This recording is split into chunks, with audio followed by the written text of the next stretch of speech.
Saddi Washington has us big happy, but Doug Wojcik can only make people big mad. It can't ever be only good things at MSU, but that's not today's problem. You're listening to Can't Read, Can't Write.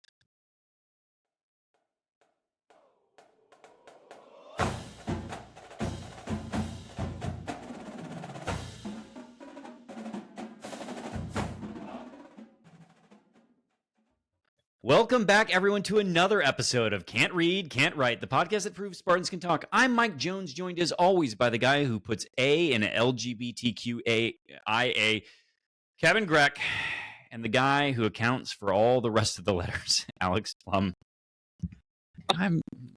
This is Pride Month. I can't.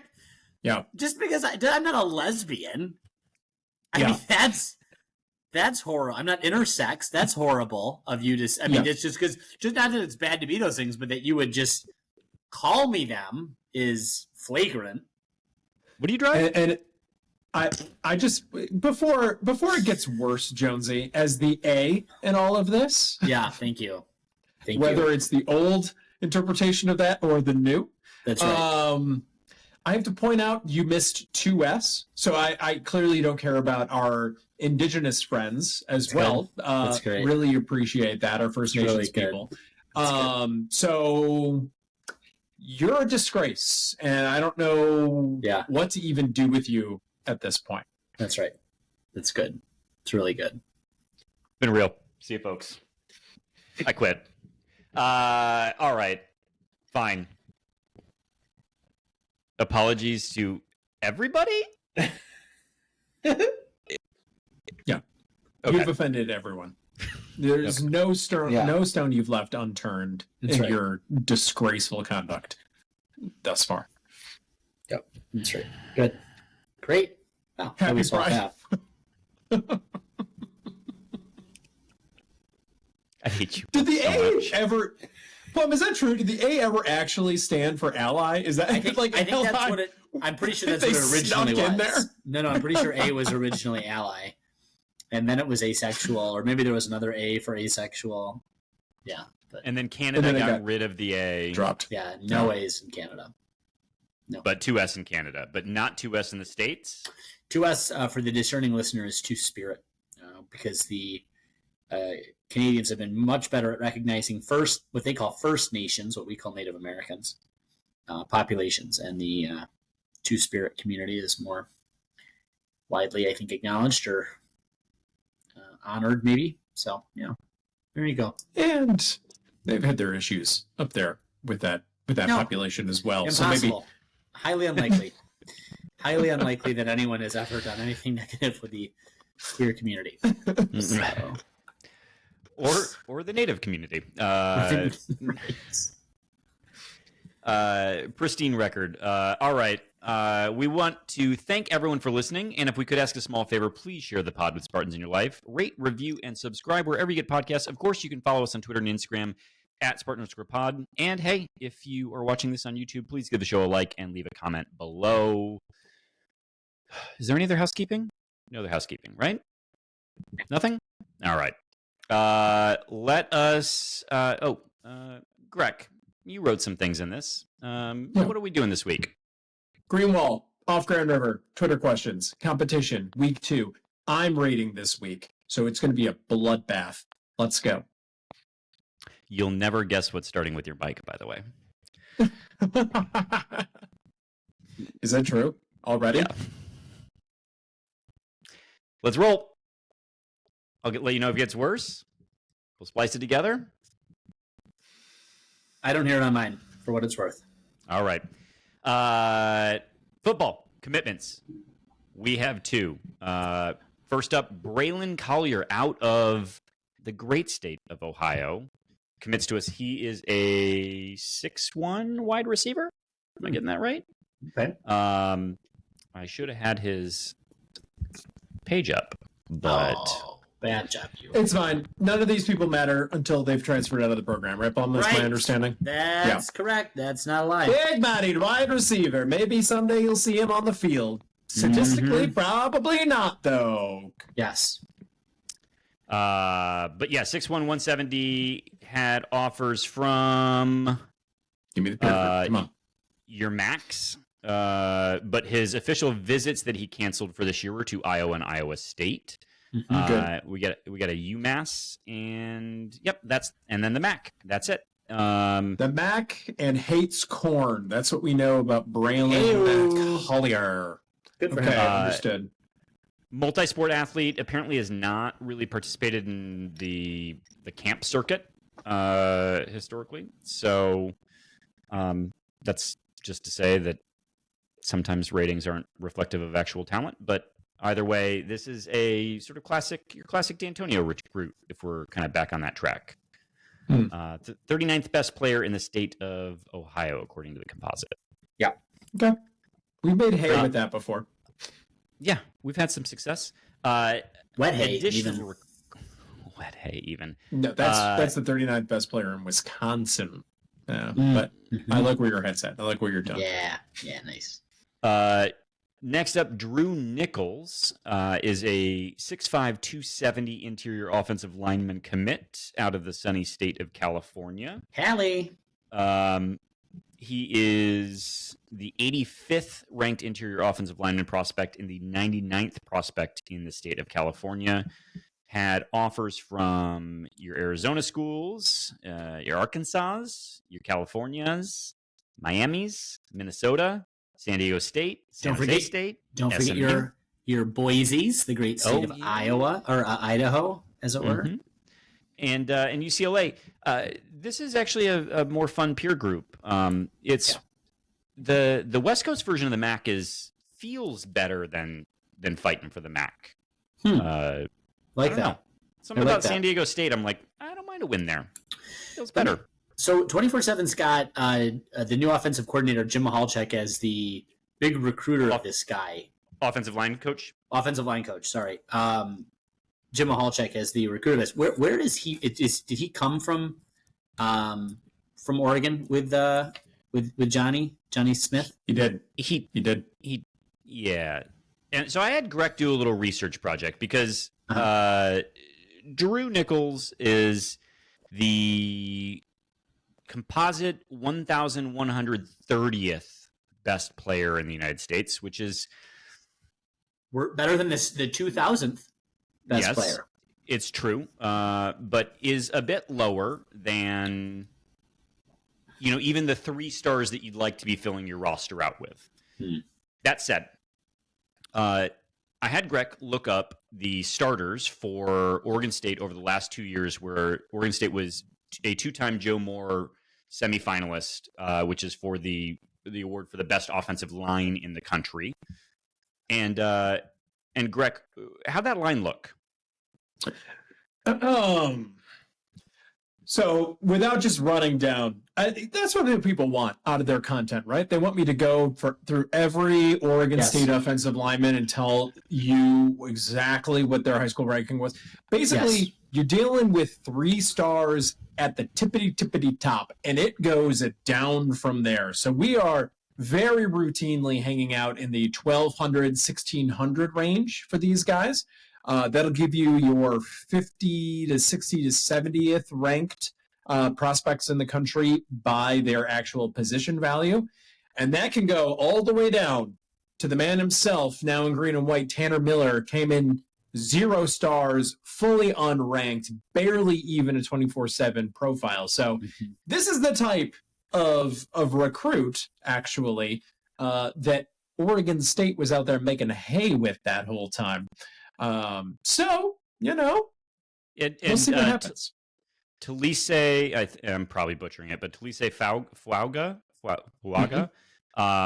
was you had it, Greg, like the 1,600th overall recruit in the country, and just went in the first round to the Browns. So this isn't a story that's unfamiliar to Spartans, but what they don't know is what has Jim Mahalchek been able to do with talent, and the fact that we're taking a kid ranked whatever he's ranked this early in the recruiting cycle. I think we got to get back on the stars don't matter to a degree bandwagon. Like if they want to take the kid right now, they're going to take the kid. And Jim at least has a track record of being able to back that up. I think that's the most important thing here. Take that. If they want someone, let them take them. And there's reason to be optimistic about all of that. Yeah. What else? What else do we have? I didn't know if you all cared to talk about this. We don't have to, but Greg, you were just on Locked On Spartans chatting 3 games you were most looking forward to or something like that.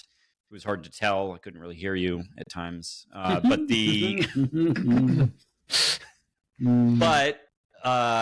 really upset about their cold open. They're lashing out about things right now.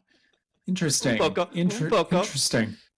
But some advanced metrics suggest that MSU might have the second hardest schedule in the Big Ten. Yep. I wanted to chat about that. First, from a statistical standpoint, if you are in the Big Ten and you are not good, let's lump Michigan State for the moment into that bucket, then odds are you're probably in a high level, right? Because you're not one of the teams that can be good. Right.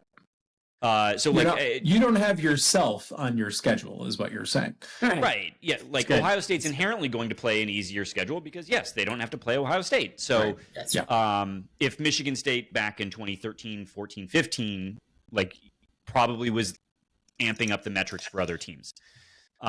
So anyway, I don't know how much faith do you take in these when you're in a down year versus do you care?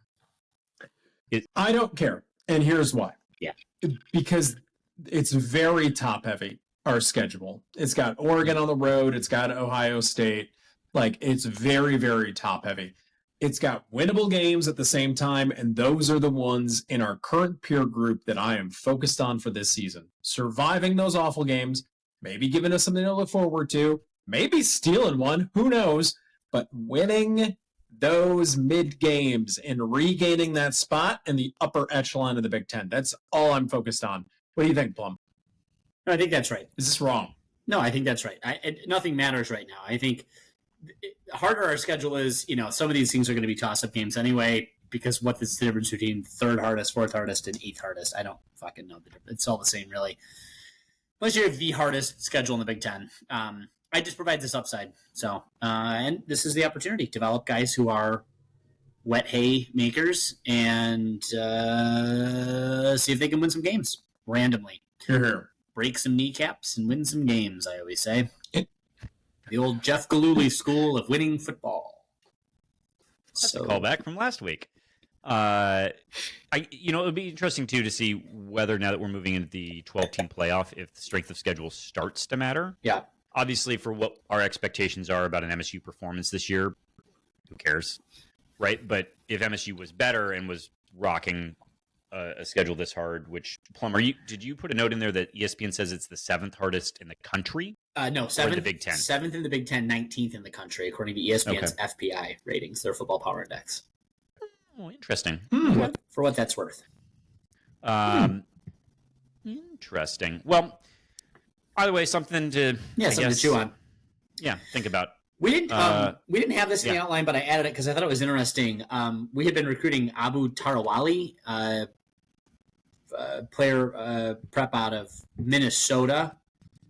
Apparently, we've lost him to the university because it's Minnesota's second best recruit or football player in the state, and they've been ranking him they've been going after him pretty strongly because he would have probably been our best defensive lineman had we been able to land him. He just recently waived his visit to Michigan State, announced on Twitter his commitment to the Golden Gophers, and that was surprising to me because I don't know why anyone would elect to play for Minnesota ever, generally speaking. But it's like, if you're that good and you have like out-of-state teams recruiting you, ostensibly, particularly in your position group, the league is in your future.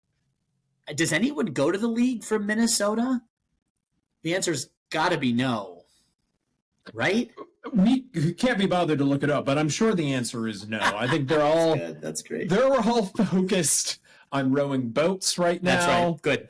On That's right. sonuming or whatever it is that they do, that they say it's probably offensive. Everything that I gained earlier by sticking up for our 2S community, I just lost. So I've evened out. My and we Lord and my appreciate that. God. Yeah. I'm just trying to be an ally over here, Plum. Just trying to be an ally. It's not perfect. Okay? Yeah. It's rough work being an ally. Yeah. Difficult. Yeah. Plum, but to your point, just number 2 recruit in the state of Minnesota, but 700th in the country. So Hashtag Minnesota. Hashtag old they got Minnesota. hockey to be preparing for. That's them. right. So That's right. That's right. All right. Let's see what's next here. Some MSU hoops news that we've been clamoring for. Tom has made the hire. He's hired Saddi Washington. And he's made some other staff moves. We'll get into those later, but let's start with Saddi. Obviously spent the last 8 years in Ann Arbor.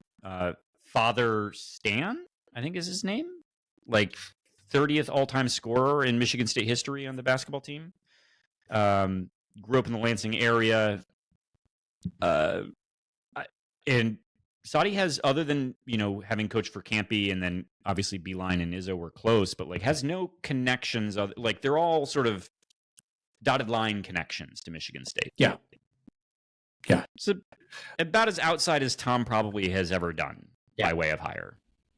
I've got to tell you, though, a little inside baseball on the podcast here. Plum wrote the Cold Open this week, which included Saddi Washington has us big happy in it.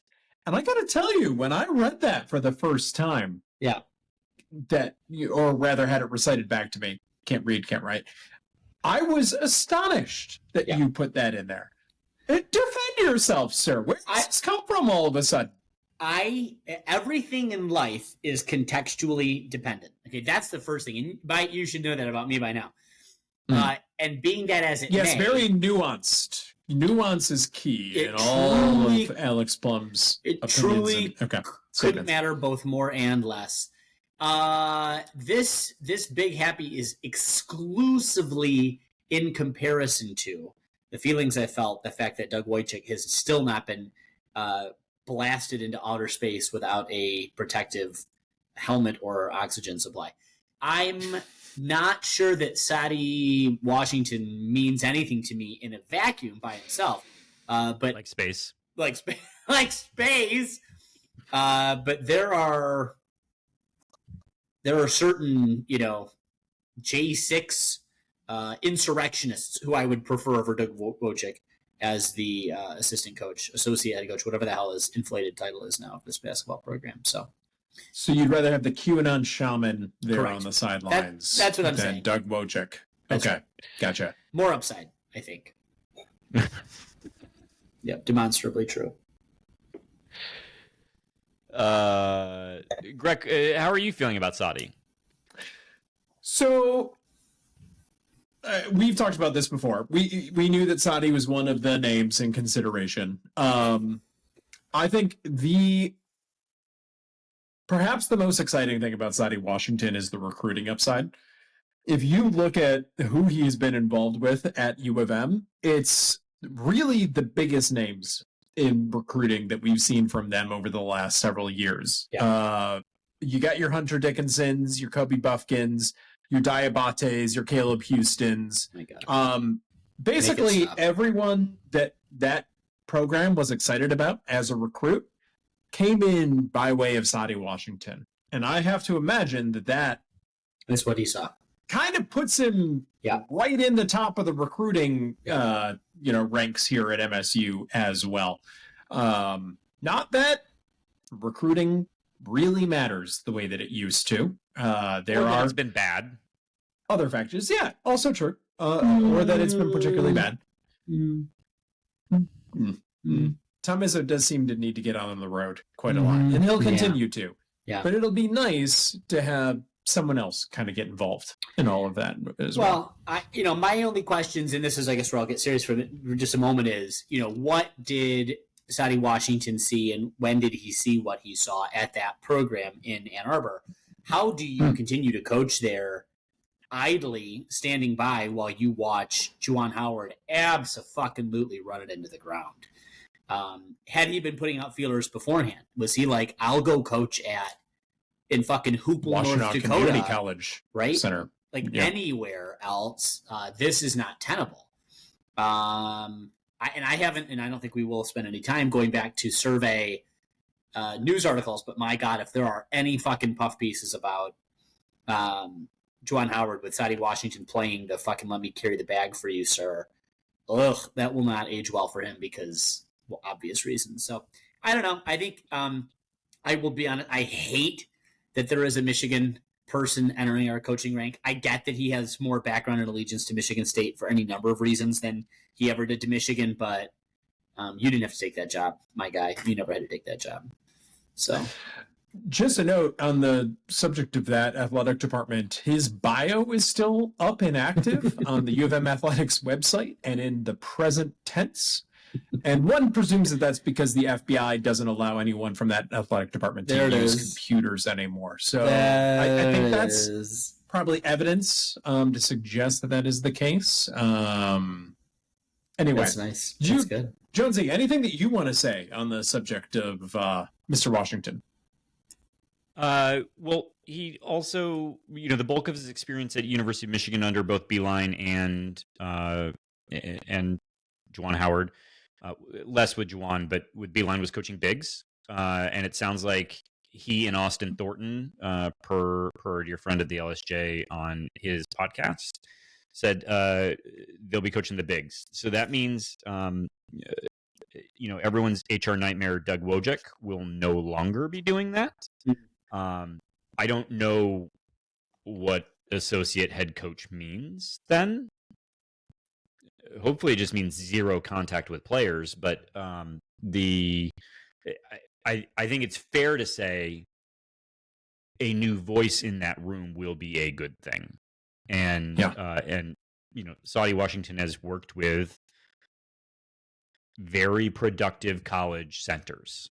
So that's also another nice thing. Like, I don't know, can we say that about Doug Wojcik? Doug Wojcik ever coached a productive center?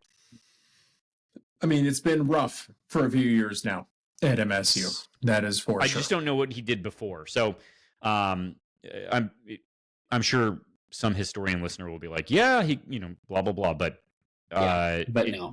There's a more recent track record of working with productive centers from Sadie Washington. Yep. So that's also exciting. The Woj thing really bums me out. I'm not going to lie. Like, I don't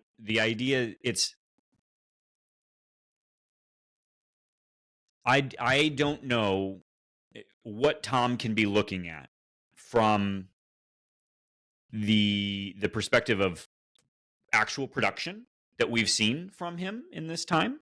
And then also what it's rumored to be about how he still communicates with players, which is to say that Google Wojcik fired and you can find out that he's still not a great communicator. So, like, I don't know what Tom sees that warranted the elevation for Wojcik other than he's just fucking old. Like, or other than that position was available and he was there to be moved into it, because that's how we tend to do things at MSU. Yeah. So that was a little disappointing, but I don't think, I don't think any of that matters from the perspective of what happens post Tom, which some folks might be concerned about. What does this mean? Wojcik's next in line? No, absolutely not. Let no person on the planet think that could possibly be true. There's no way. 0.0% chance. There it is. Yeah. Alan wouldn't let that happen. Never. So, anyway, it's done though. We can cross that off the list. The off-season to-do list, things to complain about, one less thing. So we can get rested for our summertime. Should we go off Grand River? Let's have a little eat and drink first, though, Michael. What do you think? Oh, no. Where can you eat and drink, Kevin Grech? Well, I think we could start both eating and drinking at Mama's Mercantile and Eatery of Grass Lake, Michigan. Let me ask you a question, listener. Have you ever driven down the I-94 corridor and felt your little tummy rumble? And have you ever thought to yourself, man, I wonder what is the highest rated restaurant in the greater Chelsea Grass Lake area? I've got the answer for you. It's Mama's Mercantile and Eatery, brand new. You need to be there. And guess what? When you stop in for a burger, a pizza, a special, whatever it is, 10% off your receipt. Right. Just by mentioning can't recount right to your wait staff member. Friendly, lovely conversation that you already be having. Just drop that little nugget. 10% evaporates off of your bill. So, lovely place. You need to go there. Also a place that I don't know that we need to keep pushing. Like, it's catching on over there at Mama's Merc. They've got lots of reviews. They're really positive. We've been there several times. It's always busy. Like, it's starting to, like, I know it's new. It just launched earlier this year, but things are happening over there, huh? Yeah. They're going to get too big time for us unless some of you jabronis get that tummy grumbling on I-94 and drop the can't read, can't write name while you're traveling. So please head on in. Can't read, can't write.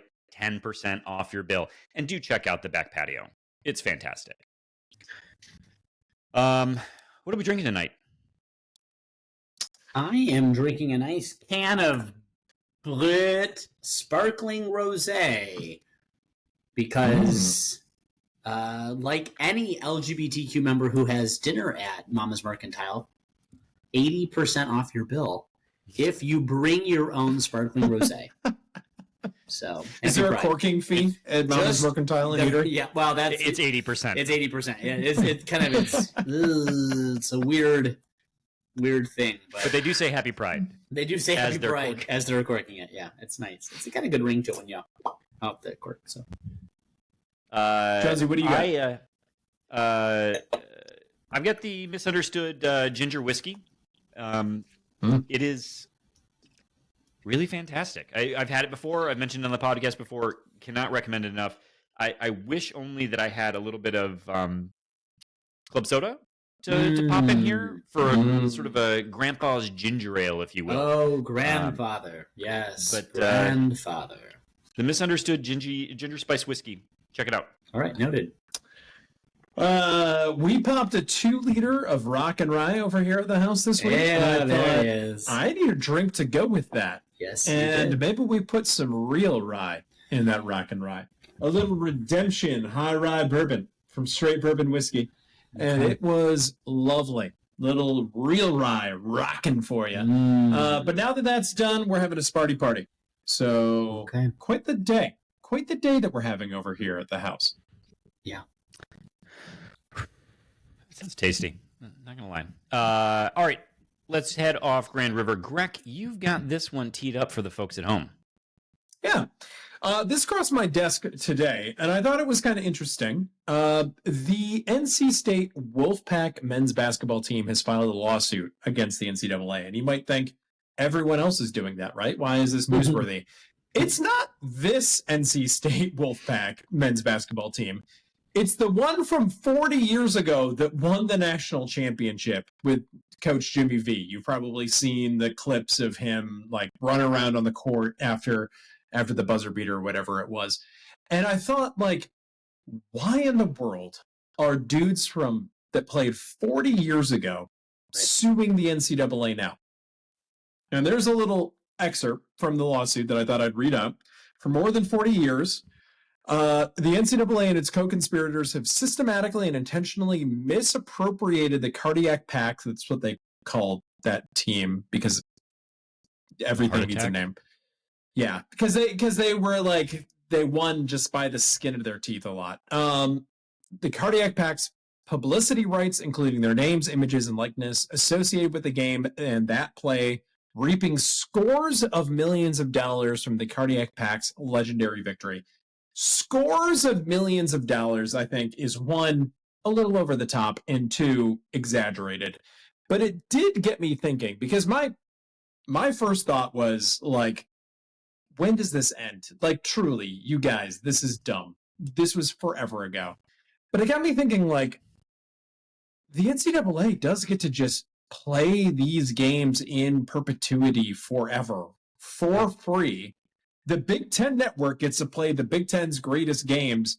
It pays no rights to any of those games, and it just runs State Farm and Barbasol commercials the whole time. Like, truly, I started by being a little like flippant and dismissive, but then I started to think about it more, and it's like, yeah, probably of everything, those are like, if you are a grip on a sitcom that makes it to Right. 4 seasons, all of a sudden you start getting, royalties in perpetuity. Like, why can't it be the same thing for the guys playing in these football games that they want to play? That the NCAA, has the rights for redistribution on and all of that stuff. It seems like there's a mechanism that already exists for this. This is how things work in the rest of the entertainment business. When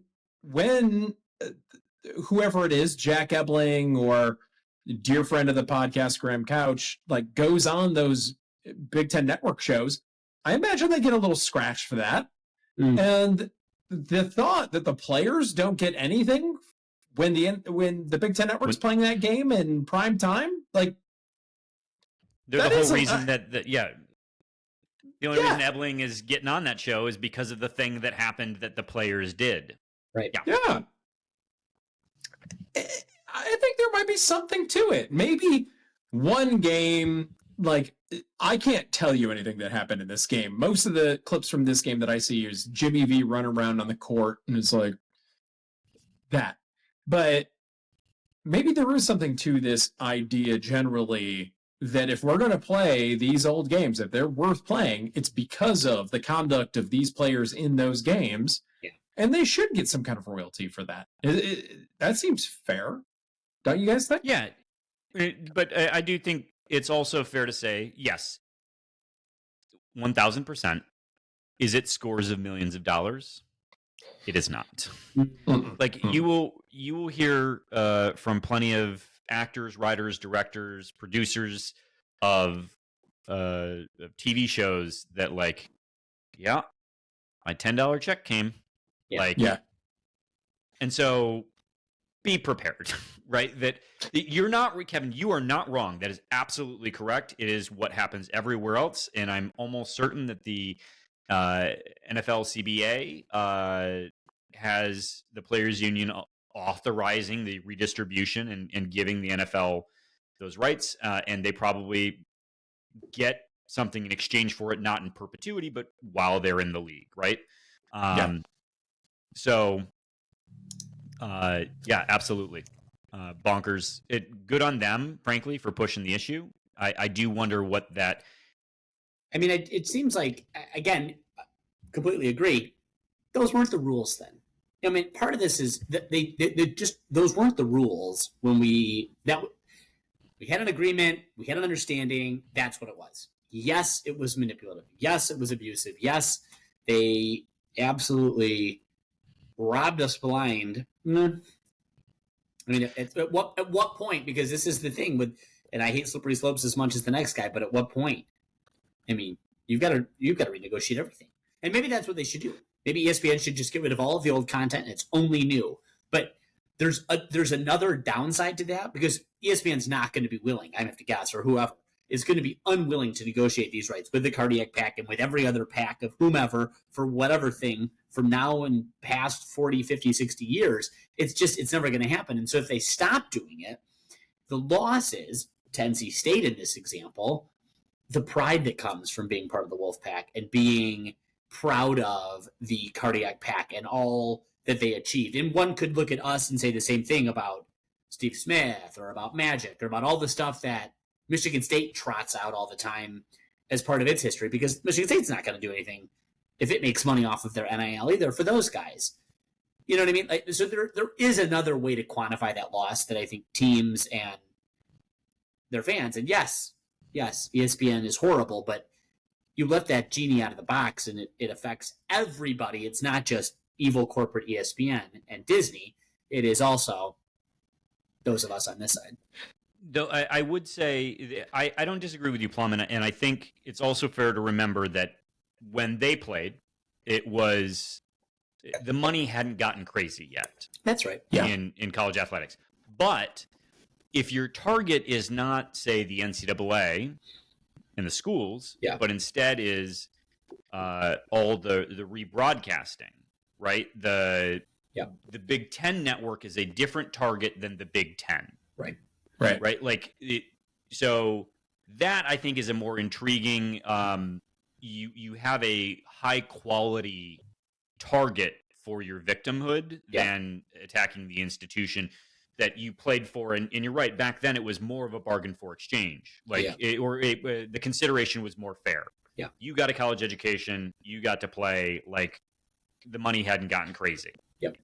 But when you build decades of content on those games, different. In the aggregate, that starts to get a little icky. Sure. Yep. True. Yeah, because those guys that are playing in the 1989 Rose Bowl game or whatever, MSU, USC, they are thinking that the Big Ten network is going to exist in 20 years, and all of a sudden USC is going to be in the Big Ten, and that game's going to get a lot of play, and it's going to be like, if the Big Ten network can start to exist and can figure out how to rebroadcast these games, it seems like perfectly reasonable to ask them to pay royalties for those games at the same time. Yep. Okay. Great. Should we do these Twitter questions? Well, are we going to talk about the Lakers first? Because it's got a bit of a college basketball twist to it now. I think the only thing I would just say briefly, because it makes me happy. Dan Hurley is the head coach at the University of Connecticut Huskies, and had been wooed by the Lakers, something like, you can fact check me on this because I don't know if this is right, $70 million or something. I don't know how long the contract was. The number 70 million is 7 years. Grotesque. But 70 million, so 10 million for fucking a year for 7 years. And he said no. But he didn't say no before Rob Reinhart of Who Cares What the Fuck. I think he used to be with Bleacher. I don't know who he is with now. Probably sports out of his van.biz. Was just so happy to move so fucking fast that he had to break the news that Rob Reinhart accepts the deal with the Lakers after much reflection, just couldn't say no. Like, Rob, you pulled that right out of your ass, you dumb son of a bitch. Unhelpful, because as the news is now reporting that, in fact, Dan Hurley has said no to $70 million. And I give him credit for that on the one hand. But I do wonder what the implications. I mean, this is very, very Tom Izzo, right? I mean, we talked 20 years ago thinking like he was definitely going to the NBA and there were large contracts floated, not nearly to the tune of 70 million, but certainly for the time, quite competitive. And he said, no, I'm investing in these young men. I like college basketball. I'm happy in East Lansing. This is my shtick, and I'm gonna stick to it. And I don't know. I mean, there's something I like about that.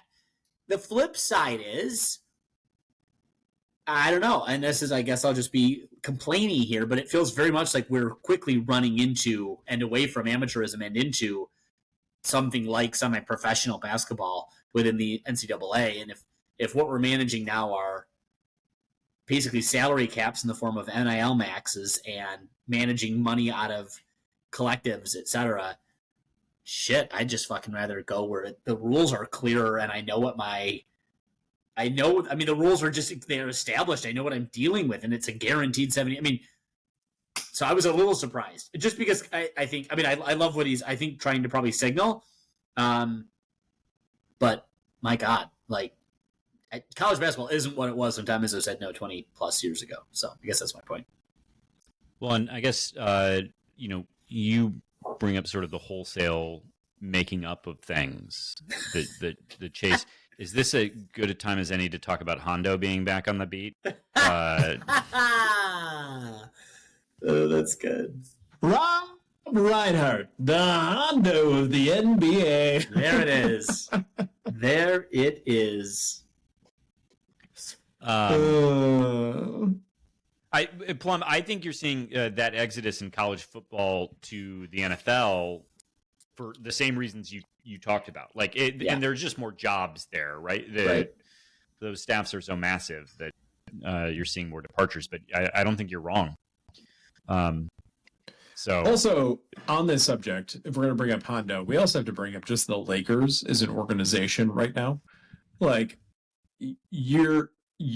everyone thought you were hiring a meme coach in JJ Redick this time last week because he had 2 good episodes with LeBron on his podcast. That apparently makes you head coaching material these days. Now you've been turned down by a college coach. And the Boston Celtics are up 2-0 in the finals. Like, if you weren't the Lakers, you would just be the laughingstock of the NBA right now, and you would deserve it because you're perhaps the worst run organization on the planet. So, I know that we're supposed to like the Lakers as MSU fans because of the Magic connection and all that stuff, but like, I don't. I surely do not. No, I think that's right. So I take huge joy, tremendous joy in this whole thing. That's right. All right. Twitter question time? I think so. Let us. Okay. Should we announce our top 3? Last week? ahead. Yeah, go ahead and announce them. Go ahead and announce the... right. Let's get a little drum roll. Can you add a drum roll? Is there a sound effect in this? Wait. I actually might be able to do that. Give me one Riverside second. piece Are of you just shit. going to YouTube can we drum just do roll this? and then run it through? Is it like this? No. Do I have like the AI reactions on my camera for drum roll like I do for thumbs up? Yeah, I know. Like,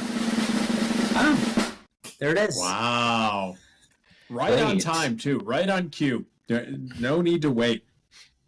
The Keith Ski, number 1. And number 2, Chair Bear. And number 3, Joe Ashworth. Okay, Joe Ashworth. So, And just for the record, just so it's very clear, I was asked for my input on this, and Beth Amaro was my number 1, 2, and 3, but not Michael's. And that's Beth is number 4 purely because of your insistence. There it is. Wow. Sorry, Beth. Don't worry. Don't worry. Don't worry, Beth. Just not this week, but next. But next. And I'll also say, Thomas, I had you a lot lower, and then I was re-listening to the episode, and I remembered Greg grabbing the Kirkland popcorn and talking to us about taking home the tea from hotel rooms, and that brought you up higher on the rankings. Covering that little nugget. Which I think You're welcome. And then this came out subsequent to that, which really it should be another elevation or two for Thomas, which was that not only was he taking these things from hotels, which is utterly distasteful and frankly beneath even him, he was still keeping it from his wife, and that is just abominably low. I just don't even know. Because the truth is... The shame that he held it in, but then said it to the podcast. Because 2 days later, after the air of the podcast, there was a discussion in the house about where I was hiding the popcorn. And I was forced to give it up. Did you all eat it, or did she throw it away? No, it's in the cabinet now. It's in the cabinet. She's a woman of principle. The worst thing she ever did was marrying it to someone that doesn't suspect that's where it came from. Yep, that's exactly right. And you'll say you'll never guess where I got this. Is it good popcorn? Does it taste extra salty? Like it came from a salt lake, maybe? Oh my god. I'm upset. All right, well, first up this week is our friend Mike Jones, who asks, Greg, what's your go-to wing sauce? None. Zero. Yeah. It's like a Soylent. No, it just... It's more like you take the Soylent powder and you just sort of dip it. You use the grease of the wing to dip it in there. And then it becomes a balanced meal. And it counts. It's good. Michelle Obama approves. Michael, do you have a better answer to that? Yeah. Question, please. I like a a sweet Thai chili, like a sweet sriracha, is always great. Yeah. But I'm not. I'm also very happy with the classic Frank's Red Hot. Next up for me, I guess. Alex, I get to enjoy one more national championship and the world ends a week later. Are you picking Izzo getting title number 2 or we go out champions of football? Izzo gets number 2. For sure. Yeah. Izzo gets number 2. Yeah, if the universe is going to explode, football, it just never happened. Fuck it. Who cares? Izzo deserves you need that a whole number year 2. to gloat Yeah. if you're going to have football. Yeah. You want the whole off season. Yeah, Izzo is just, that's just a personal fulfillment. Yeah. Mm-hmm. Yep. That's nice. All right, next up, Beth Amaro. Plum, there was much discussion last week about apologies, so here's a follow-up. Which player do you think you'll be asked to apologize to this year? Do you regret not making a requested apology last year? Can it be a sincere apology if someone has to ask you to do it? That's a good question, Beth. I think it's a serious question. I think it's a thoughtful question. Unfortunately, Beth, as you should know by now, we don't make apologies, only in jest. I expect that I'll be asked to apologize probably about AJ Hoggard because I'm sure he'll have the best fucking basketball season of his entire existence somehow. He won't. I know. That's true. I feel confident. Yeah, good. Thank you for that. Thank you for Nashville. that. So, Because frankly, if barring that, I don't know who we would apologize to or for or about. I think Trey Holloman will have sufficiently hit on your radar that truly anytime he misses a shot, he will be the person that you will lose my shit. Yeah, and it That's won't fair. be over like Carson Cooper or Jackson Kohler because No, you expect nothing out of them. nothing out of them. Only the people that you have expectations of can hurt you. That's fair. And so I think it will be Trey Holloman that you will be irrationally, nonsensically. Yeah. He will put up a it's- triple double, and you will be like, it won't be enough because he'll have hit like only 84% from the charity stripe. That's correct. That's right. Yeah, it's because he's reckless. And Plum, you did apologize to Trey Holloman last year, and it was sincere. Not Plum. I'm sorry. Greg apologized. There you Greg go. Because I was like, I don't think that's true. apologized. And I think I apologized to Malik at the end of the season. I still don't think I really said anything wrong about Malik, though. But anyway. All right. I still next up, regret my apology, but it did happen nonetheless. That's what you say. I'm glad that you remember that. Next up from our Sports Ball Joey for Kevin Greck. Why don't you ever let our favorite MSU Twitter personality, Spiro, on the show? Perhaps some off-season sizzle talking about the great conspiracy theories of Big Ten The football. great conspiracy theories of Big Ten football, yes. What could this be in reference to, Sports Ball Joey? We don't have Spiro on the show because we would all be just overwhelmed with it would just be to meet your heroes, you know? It's not recommended, right, Jonesy? Like, Too can't far. do it. I won't go there. Yeah. Can't meet your heroes. That's what we've been told. Next up from Sports Ball Joey, Jonesy, why does the boss still have a job as MSU baseball coach? He's a day removed from finishing the season under 500 for the 5th time in the past 7 seasons. So everyone knows, Sports Ball Joey actually submitted these a few weeks ago, and they came in late. And I said, "Oh, these are good. I'll include them in the next week," and then didn't. And so for this week, he just gave the slight nudge back. So that's all to say that Jake Boss, I don't know, good guy, dedicated servant to MSU. Maybe it's time to go. Yeah. And finally, to Plum, why do you buy bad hot dogs? The only hot dogs worth buying, and this is why I give this to you, Plum, Kogel Viennas come 8 to a pack, matching a bun bag perfectly. That is true? No, that is actually, and not only the Viennas, the Frankfurters also. The Frankfurters also come to a pack. What do others come as? Well, we talked about sausages coming like 5 to a pack, which is confusing. Tenors, I think oftentimes it's a tenor. A tenner. If If you you get like a- Costco coming in 14 pack. Well, that's Costco's ratios are all fucked. That's all fucked. But yeah, a It's a lot of separate tens. thing. A lot of tens. A lot of tens. All right, noted. Yeah, no, you're right. That's right. And thank you, Sports Ball Joey, because any Flint recognition that we can do, whether around Kogel's, true Flint style conies, Nutty Donuts, these are the things that separate the men from the boys. You, Well done, you didn't want to take that moment to like do some advocacy about the water. You just went straight for the nutty donut. Next up from Joe Ashworth. Joe Ashworth asks, Kevin, which Slenderman in mythology or history do you most admire? I mean, there are so many to choose from. But the modern iteration, the scary man in the woods with the suit, that's the true Slenderman. I mean, things have truly progressed and gotten better with age.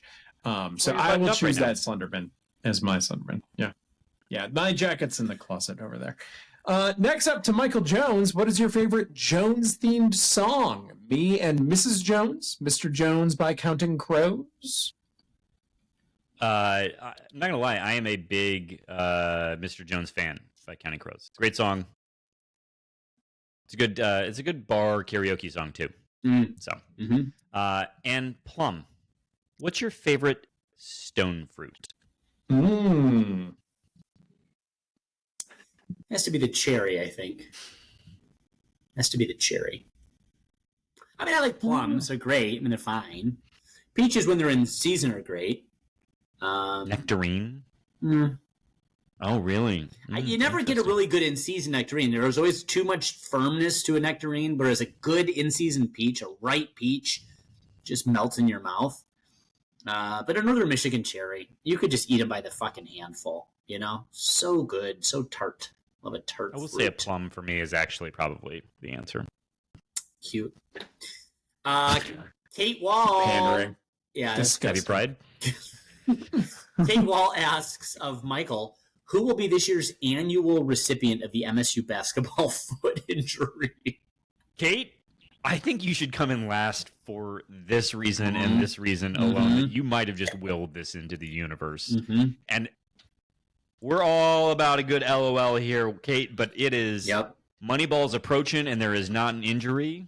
So Yep. So usually Yeah, the injuries Kate- come post Moneyball, I guess. So As the one doing the rating this week, I made a note under this question, quote, how dare you? So that does not bode well, Kate. And we'll remember this. When there is the inevitable foot injury, we'll be coming back to you. So look what you've done. but if I have to guess, it's Carson Cooper, and that means it's Seisman time. It's good. It's good. Speaking of injuries, Plum. Will Aiden Childs go injury-free next year? Yes. Who's Yes, this he will. From Jonesy? MZA. Hey, Mazza. Yes, Aiden Childs will go injury-free next year, or he will be cannonballed, by which I mean he'll be put in front of a cannon, and a cannonball will go through his body, and then he won't exist in corporeal form any longer for the purpose of living.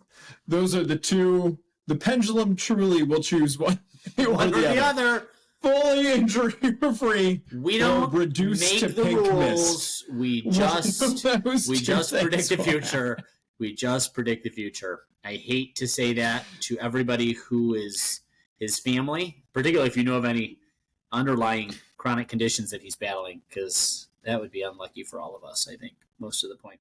And at some point, though, I mean, to the question, at some point, the regression to the mean dictates that we will have at least 20 years of injury-free football with this simple, inequitable distribution of injury that this team has had. We can only hope that this is the year because the offensive line with a mobile quarterback, I just don't know that it bodes well for our dear friend Aiden. Now, we'll see.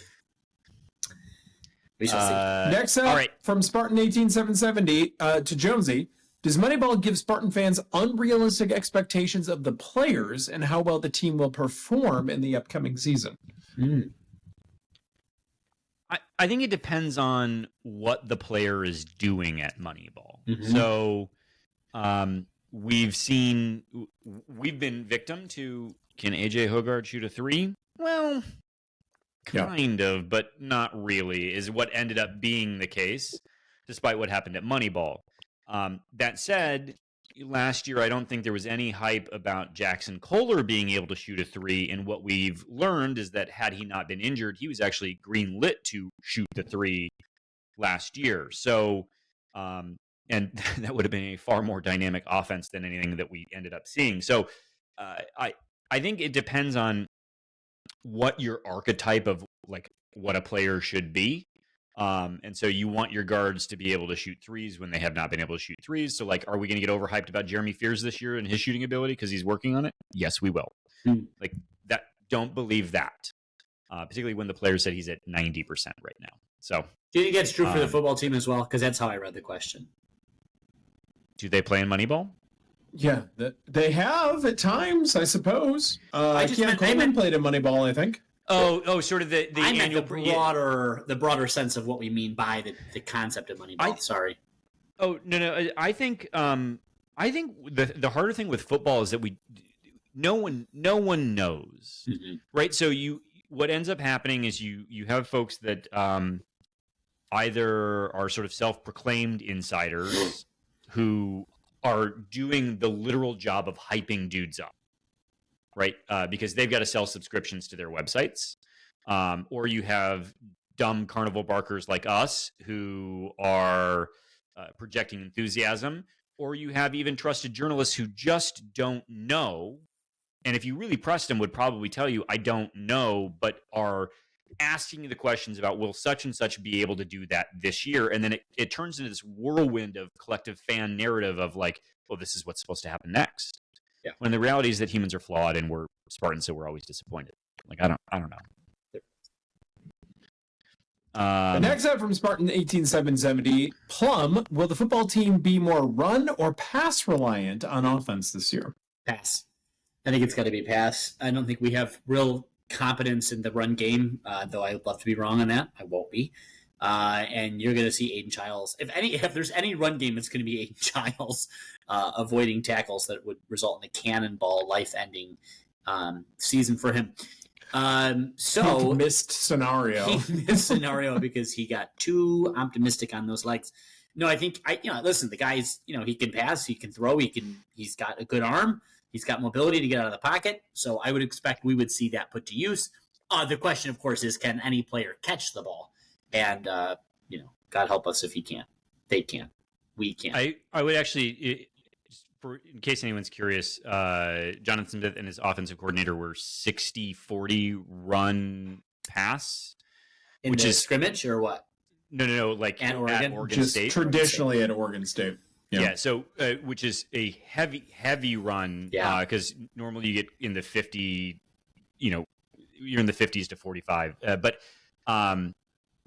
Plum, to your point, like I actually think that's an interesting stat to watch over the season. If it ends up being pass heavy, I think that probably belies more problems for MSU than it is noted benefit, because you're behind the sticks more than you want to be, right? Yeah. Like you're not able to get push. So I pray you're wrong. Yeah. I don't know that you will be, but like no, that's good. That's good. Well, way to use statistics, but I am ashamed that you used statistics. Kevin Greck, if Jonathan Smith wins a Big Ten championship and makes the college football playoff in year 4 or 5, does he stay at MSU or does he go to a larger program or even the league? The league. Remember, listeners, the parable of coaches long past. Remember the non-fungible tokens. Remember There it is. what MSU has already demonstrated to you. We've already seen that there's a commitment at this university and in this athletic department to make coaches stay. Yeah. We see it with Izzo every year. We saw it with Mark D'Antonio, who signed a lifer contract. And even with Mel Tucker, we made him a very, very rich man until he decided not to be in the long term. So not be rich anymore. I think if Jonathan Smith evaluated MSU, looked at everything that has happened so far, and decided that's a team. And he was a hot name in coaching. Like, he had his pick of the litter this year. He could have gone in a number of different places, but he looked at the history at MSU. He looked at how it's treated its coaches. He decided to come here because I think he knows that if he produces, MSU will do well by him in the long run. And I expect that will be the case. And I would expect there's a pretty good shot that if he's this successful, he gets the D'Antonio /Izzo / Coach Knights now / whomever else treatment of that rolling lucrative contract that would make him a long-term coach here. I absolutely think that could happen. It's the ghost of Saban past. Mm-hmm. Okay. Next up, from Thomas Zambiasi, Jonesy, with Saddi Washington set to coach the Bigs per Graham, are we likely to see some improvement or unneeded post-layup flexing? Truly, we can only go up. Like, and you know what? Honestly, Saddi, tip the cap. Because taking this job, either it doesn't go well immediately, and then it's the player's fault, or they get better. Maybe it's you. Maybe they just got a little bit older. You look like a genius either way. So this is a great setup for Saddi. But I tend to think it's got to get better. I tend to think it would have been better last year if Jackson Kohler had been healthy the whole year. I know that's kind of an unpopular opinion, though. Next up from Thomas Zambiasi, Greg.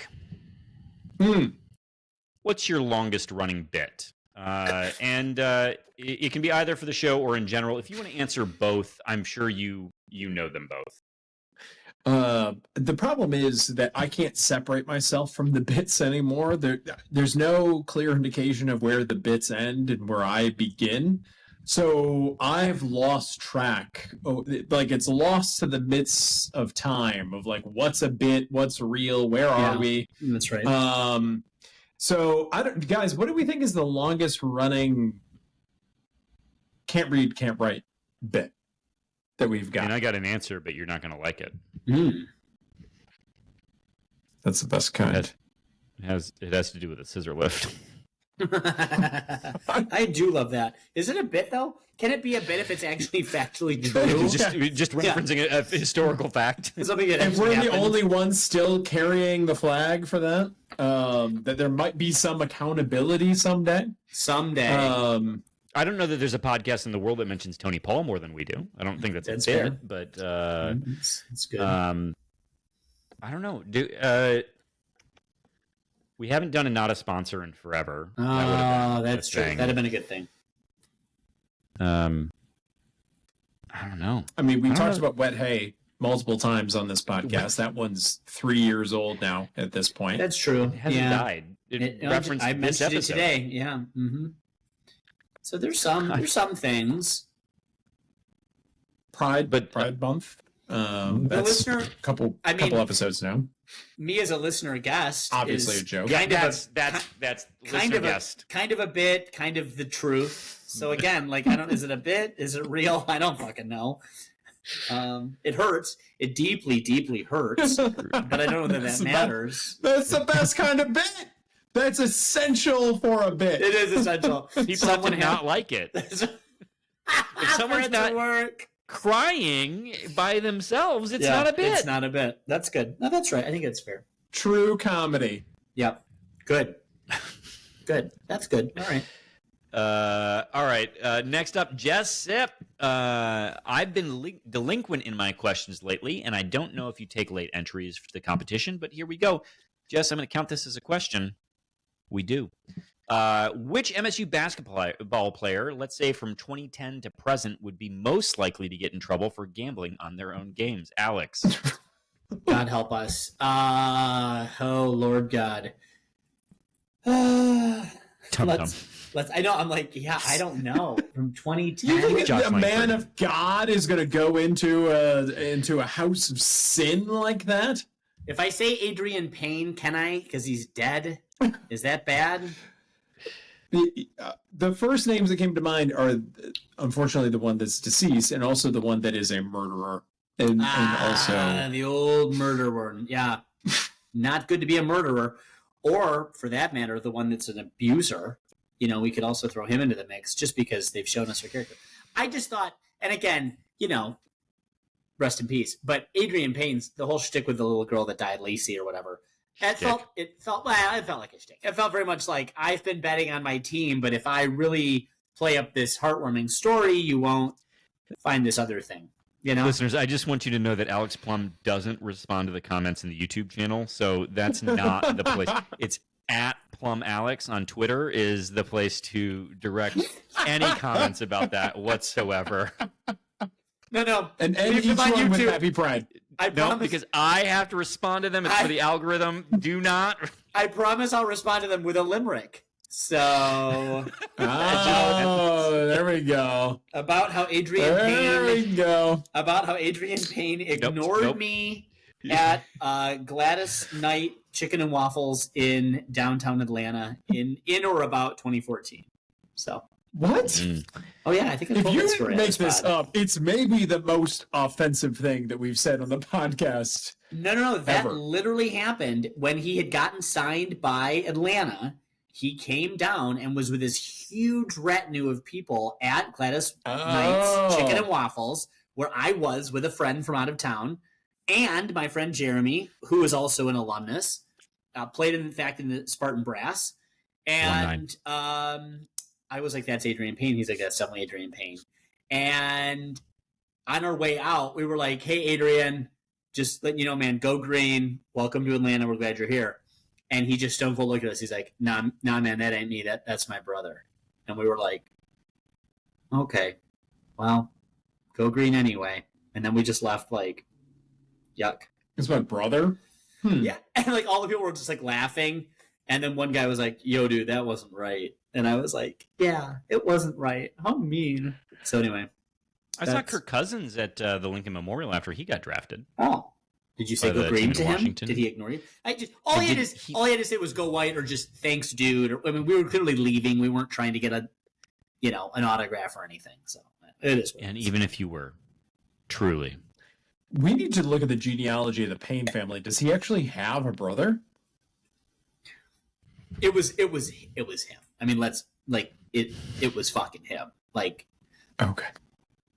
The group's reaction and like embarrassment, like I think they were kind of like, dude, you're not famous enough to be like not acknowledging the 3 or 4 people in the city who even know who you are. Know who you are. Yeah. Yucky. So. Anyway. R.I.P. Great question. Also from Jess, shout out to the Salt Shed on last week's episode. For Alex Plum, any shed shows on the itinerary for this summer? Yes. Yeah. Oh my God. Is she in Chicago? Are you in Chicago, Jessica? It's my understanding. Oh my God. No, not right now. I will say that we were to come to listen to Joe Hisaishi perform. He's the conductor and arranger of all of Hayao Miyazaki's film from the Studio Ghibli in Japan. Unfortunately, we can't any longer, and so I've sold those tickets. But if we do come and we do go to the Salt Shed, I will let you know with plenty of advance notice. And should Guster return, we will meet you there. This is also probably a good time to note the Salt Shed tried desperately to get us to do a live show at that location, and it was unbecoming. Yeah, just how desperate it came across. So we appreciate, of course, the people of Chicago wanting us badly. Yep. But calm down. Yep. But calm down. Something. All right. Next up, from the Keith Ski, Michael Jones. You're only allowed to win a natty in football or basketball. Which do you choose? Yeah, we kind of rehearsed this, didn't we? Yeah, but that's I'm probably picking football. Okay. Like for the rest of time, you only get one. I think that's maybe what's implied. Or you can only win in one sport for the rest of time. Like, so you can win multiple, but but it can only be that sport. I still think I'm taking football. Okay. So, next up from the Keith Ski, Plum, you have to pick up Mel Tucker or John L as your football coach. You decide. John L. Right? I think. I mean, it can't be Mel Tucker. It has to be John L. I don't. Maybe John L's got better assistance. Maybe John L. gets struck by the players cannonball are playing that's their butts going off. Yeah, but that's going through Aiden the Childs. coaches are screwing it up. John L. Good. It's really good. All right. Greg, could you have married a Wolverine? They care enough to want to watch every Saturday. I think what it was meant to say. There was a No. That says that. they care enough to want to eat him every Saturday. No, there's a typo. Nope. He sent in the correction. No, I he missed didn't. it. You might have, but you didn't for this one. That's not what it says. That is not what it says. I will say it is sexually gratuitous to say it that way in Pride Month, Keith, and you should be ashamed of yourself. Ashamed.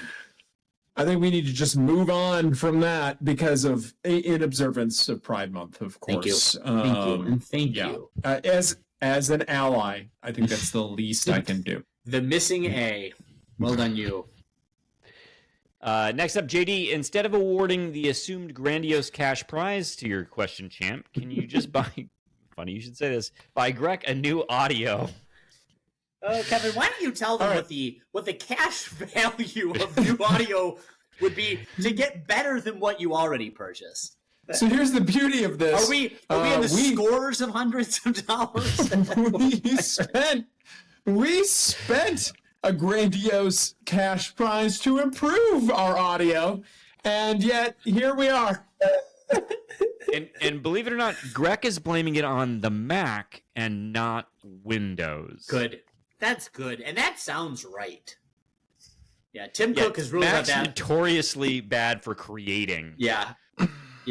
Tim Cook has really let Apple fall right the fuck apart. That's probably because he's gay. Just saying. I'm an ally, Plum. I would never say such a thing. All right. You cannot say that. It's Pride. It's Pride. It's right. Mm-hmm. That's good. Next month, but wait. That's good. All right. Yeah. So this is a product of me trying harder, and this is what it's got me. Lesson learned. That's right. Lesson learned about trying and spending money. Okay? Thank you, guys. Thank you. Every episode I say, you want to plug your old mic in? And he says, no. Right. I have been plugging my own mic in. This is the first time I've gone back to it. Apparently, that's maybe a huge mistake. We'll find out. All right. Next up from Jason Fry. As a straight cis male asking Plum Alex to speak on behalf of all of the gay population. See? Good. He did it too. Yeah. He lumped you all together. I'm glad. Jason asks, during Pride Month, is it true that I can't say to someone, let me get this straight, and instead must say, just so we're queer? I like this. I like this for several reasons. One, it's punny. Two, it's timely. But three, it reminds me that after I was ordained in the United Methodist Church, the few of us at the time who were gay or openly gay, there was several more that were closeted, we formed the unofficial Michigan Queergy Caucus, which I thought was similarly on the nose. So anyway, well done you, Jason Fry. And just, did you come up with that? I did, yes. But just so we're queer, I'm not ranking this week, so you're not going to get any points for that one. I'm sorry for you. But Greg is an ally, so he needs to overly perform. Yeah, that's good. For this. Right. That's good. That's good. And I don't accept this. So I think Jason Fry is stepping outside of his own values lane nice. on this, and I'll good. put him dead last for the community. Next up from Mamapaleaf, Asha McCullough, Kingston, Ontario native and MSU upcoming senior golfer recently said, quote, I don't really know what the future has in store for me, but all I can really do is play the best I can and be the best human I can. Isn't that a heartwarming message giving hope for the future? Isn't he the one going to the U.S. Open? Yeah, he is. He got invited to the U.S. Open. That's 2 years in a row, right? That's great. Good for him. Sure. Well, What were we that. supposed to say to this? Yeah, I don't know. It's yes, Susan. It's heartwarming because it's prima Susan, facie heartwarming. What do you want? Susan, you also asked a leading question, which you're entitled to do. But if you think that's going to win you the Twitter question competition, when you've asked a yes/no question, go eat some more maple leaves. Wow. Yeah. Next up from Maple Leaf, Sonny Washington said, "You can go home again. Home is where the heart is. And I'm excited to be working for the legend himself. And that's the Spartan way. Championships, family, and developing relationships. So, will you accept a Wolverine to the fold?" We kind of just covered this. Yeah, a little bit. Yeah, he's a Spartan by family, Wolverine by profession. I think that's right. And people change jobs. Mhm. It's still Also, it is distasteful, but circle back real quick. That offensive line commit we talked about earlier. yeah. 3 uncles who are Spartans. Just Pretty cool. and Sadi's interviewed for this job before. He interviewed for this job, I believe, before he went to U of M. So like he's wanted to work here. Sadi is different than like if Juwan came crawling back or something and wanted to be an assistant, pass for a variety of reasons that should be obvious, but also just for the Wolverine component. But if Mark Turgeon never comes around, you want Juwan on your bench. All right, next up, Mr. Neurotic Pants. You can have different opinions regarding trans athletes in sports and politics, but misgendering people and dismissing political differences and social protests as the products of mental illness undercuts any claim that you want sports to be the source of unity.